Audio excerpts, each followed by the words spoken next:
Hello students, welcome in electrochemistry class. Myself Dr. कल्पना खंडेलवाल। आज हम electrochemistry का चैप्टर का एकल इलेक्ट्रोड विभव, मानक इलेक्ट्रोड विभव डिस्कस करेंगे। एकल इलेक्ट्रोड विभव, सिंगल इलेक्ट्रोड पोटेंशियल। जब किसी धातु की छड़ को उसके ही किसी लवण विलयन में डुबोया जाता है तो धातु की छड़ इलेक्ट्रॉन त्याग कर या ग्रहण करके धनावेशित या ऋणावेशित हो जाती है। फलस्वरूप धातु एवं विलयन के मध्य विभवांतर उत्पन्न हो जाता है। इस विभवांतर की धातु का एकल इलेक्ट्रोड विभव यह इलेक्ट्रोड विभव कहते हैं। इसे ई द्वारा प्रदर्शित करते हैं। उदाहरणतः जिंक की जड़ को जिंक सल्फेट के विलयन में डुबोने पर जिंक की छड़ जिंक सल्फेट विलयन के सापेक्ष ऋणावेशित हो जाती है, जिसके कारण जिंक धातु तथा आयनों के मध्य विभवांतर उत्पन्न हो जाता है। इस विभवांतर को जिंक इलेक्ट्रोड का विभव कहते हैं। चूंकि इलेक्ट्रॉन त्यागने की प्रवृत्ति का तात्पर्य ऑक्सीकृत होने की प्रकृति से है, अतः इस प्रवृत्ति को ऑक्सीकरण विभव कहते हैं। इसी प्रकार इलेक्ट्रॉन ग्रहण करने की प्रवृत्ति से तात्पर्य अपचयित होने की प्रकृति से है। इस पर प्रवृत्ति को अपचयन विभव कहते हैं। Single electrode potential. We know cell consists of two electrodes. Oxidation take place at anode, whereas reduction take place at cathode. The tendency of electrode to lose or gain electrons when it is in contact with its own ion in solution is called electrode potential. If electrode loses the electron, its potential is called oxidation potential. Similarly, if an electrode gains electron, its potential is known as reduction potential. It is needless to say that reduction potential is the reverse of oxidation potential. Thus, if reduction potential of electrode is 1.1 volt, then its oxidation potential is taken as minus 1.1 volt or vice versa. As discussed earlier, potential difference between two electrodes can be measured experimentally in a cell, but it is not possible to determine experimentally the potential of a single electrode. By arbitrarily fixing potential of one electrode as 0, as we have discussed for hydrogen, it is possible to determine the potential of various other electrodes. Standard hydrogen electrode is used as the purpose. Standard hydrogen electrode is also known as normal hydrogen electrode. Standard hydrogen electrode is represented as we have already discussed this. Now, एकल electrode विभव को प्रभावित करने वाले कारक। एकल electrode विभव का निम्नलिखित कारकों पर निर्भर करते हैं। धातु इलेक्ट्रोड की प्रकृति पर। चूंकि धातुओं में इलेक्ट्रॉन त्यागने या ग्रहण करने की प्रकृति भिन्न भिन्न होती है, अतः उनके इलेक्ट्रोड विभव भी भिन्न भिन्न होते हैं।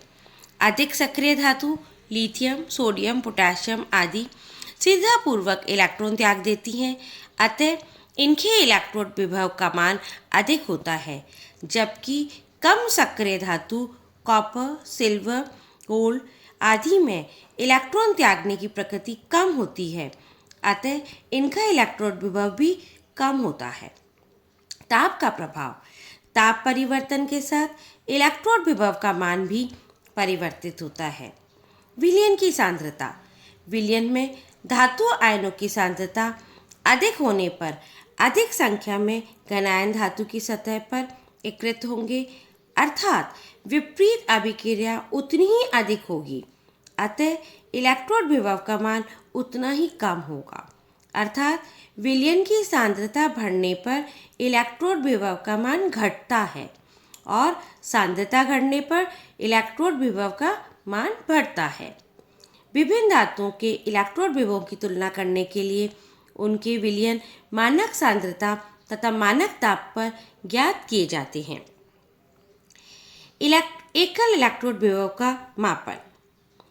एकल इलेक्ट्रोड विभव का परम मान एब्सोल्यूट वैल्यू ज्ञात करना संभव नहीं है, परंतु दो इलेक्ट्रोड से बने सेल के दोनों इलेक्ट्रोड का विभवांतर विभव मापी द्वारा नापा जाता है।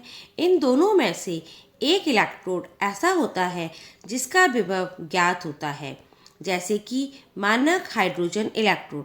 यहाँ आपको दिखा रखा है, इसमें एक जगह हाइड्रोजन वाला है और दूसरा धातु का है, और इससे हम एकल इलेक्ट्रोड विभव को नाप सकते हैं। चूंकि प्रत्येक सेल दो अर्ध सेलों से मिलकर बनती है, अतः संपूर्ण सेल का वास्तविक विभव दोनों इलेक्ट्रोडों के विभवों पर निर्भर करता है, अर्थात E cell is equals to E anode plus E cathode. यदि एक इलेक्ट्रोड मानक हाइड्रोजन इलेक्ट्रोड है तो वो क्या हो जाएगा, उसकी वैल्यू 0 हो जाएगी। इसलिए जो एकल इलेक्ट्रोड होगा वही हमारा मानक हाइड्रोजन इलेक्ट्रोड के जोड़ने पर वो उसका विभव हो जाएगा। जिस इलेक्ट्रोड का विभव ज्ञात करना होता है उसे केसीएल लवण सेतु द्वारा मानक हाइड्रोजन इलेक्ट्रोड से जोड़ देते हैं। इस प्रकार बनी सेल का विभवांतर विभव मापी द्वारा माप लेते हैं।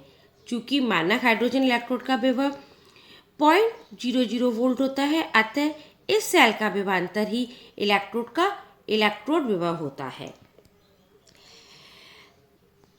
स्टूडेंट्स, आशा करती हूँ आपको समझ आ गया होगा हम क्या कहना चाह रहे हैं एकल इलेक्ट्रोड विभव में। नाउ, मानक इलेक्ट्रोड विभव।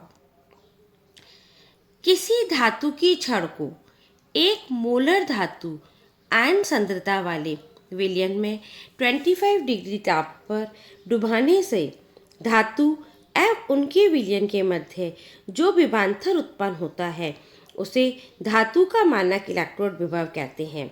इसे E0 द्वारा व्यक्त करते हैं। इलेक्ट्रोड आधार की प्रकृति के आधार पर मानक इलेक्ट्रोड विभव मानक ऑक्सीकरण विभव या मानक अपचयन विभव हो जाता है। यूपीएससी पद्धति के अनुसार किसी इलेक्ट्रोड के केवल अपचयन विभव को ही इलेक्ट्रोड विभव कहा जाता है। स्टूडेंट्स, ये पॉइंट हमें ध्यान से देखना है, केवल अपचयन विभव को ही इलेक्ट्रोड विभव कहा जाता है। अतः इस पद्धति के अनुसार जिंक इलेक्ट्रोड का मानक अपचयन विभव -0.763 होगा। Standard electrode potential. Electrode potential depends upon the concentrations of the ions in the solution, and it is not possible to find out the potential at all possible concentration. Thus, potentials of the electrode are determined with respect to standard hydrogen electrode.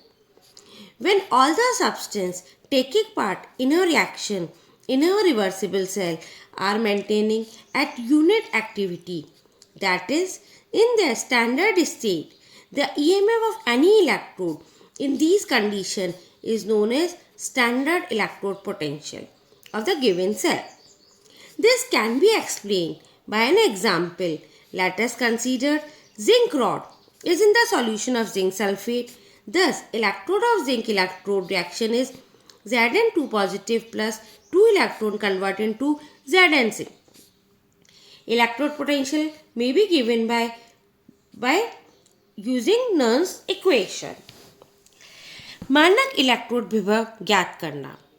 किसी धातु electrode का मानक electrode विभव ज्ञात करने के लिए उस इलेक्ट्रोड को 25 डिग्री सेंटीग्रेड ताप पर उसके ही किसी लवण के 1 मोलर धातु आयतन सांद्रता वाले विलयन में डुबोकर मानक हाइड्रोजन इलेक्ट्रोड से जोड़ते हैं जिसके पूर्ण सेल बन जाएं। इसे निम्नलिखित उदाहरण द्वारा स्पष्ट किया जा सकता है। जिंक इलेक्ट्रोड का मानक इलेक्ट्रोड विभव ज्ञात करना। जब जिंक इलेक्ट्रोड को मानक हाइड्रोजन इलेक्ट्रोड के साथ जोड़ दिया जाता है तब पूर्ण सेल को निम्न प्रकार से प्रदर्शित किया जाता है। एक तरफ जिंक हो गया, एक तरफ हाइड्रोजन सेल हो गया। उपरोक्त सेल में जिंक इलेक्ट्रोड एनोड की भांति एवं हाइड्रोजन इलेक्ट्रोड कैथोड की भांति कार्य करता है, अर्थात जिंक इलेक्ट्रोड पर ऑक्सीकरण और हाइड्रोजन इलेक्ट्रोड पर अपचयन होता है। इनकी अर्ध सेल अभिक्रिया निम्नलिखित है। जिंक इलेक्ट्रोड पे क्या हो रहा है, जिंक ठोस कन्वर्ट हो रहा है, Zn2 पॉजिटिव 2 इलेक्ट्रोड दे रहा है। हाइड्रोजन इलेक्ट्रोड पे वो 2 इलेक्ट्रॉन लेके हाइड्रोजन में कन्वर्ट हो रहा है।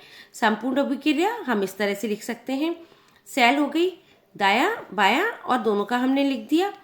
चूंकि मानक हाइड्रोजन इलेक्ट्रोड E0 शून्य होता है, अतः हम कह सकते हैं ये इसके बराबर होता है, माइनस ई सेल हो जाएगा हमारा।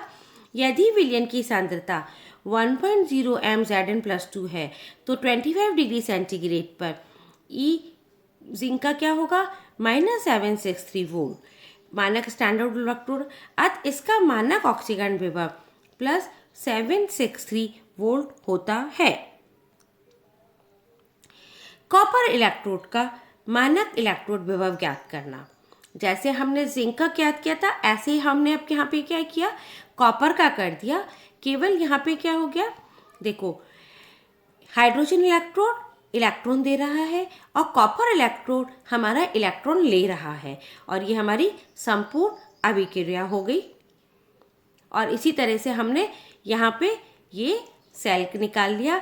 यहाँ हमारा ऑक्सीकरण विभव -3.3 वोल्ट होगा, क्योंकि यहाँ हमने कॉपर वाला देखो हमारा बायां है, वो हमारा दायां है, ये वो 0 हो गया तो ये पॉजिटिव आ गया, अतः इसका मानक ऑक्सीजन विभव इतना हो गया। उपरोक्त की भांति अनेक इलेक्ट्रोड का मानक इलेक्ट्रॉन विभव ज्ञात किया जा सकता है। Thank you.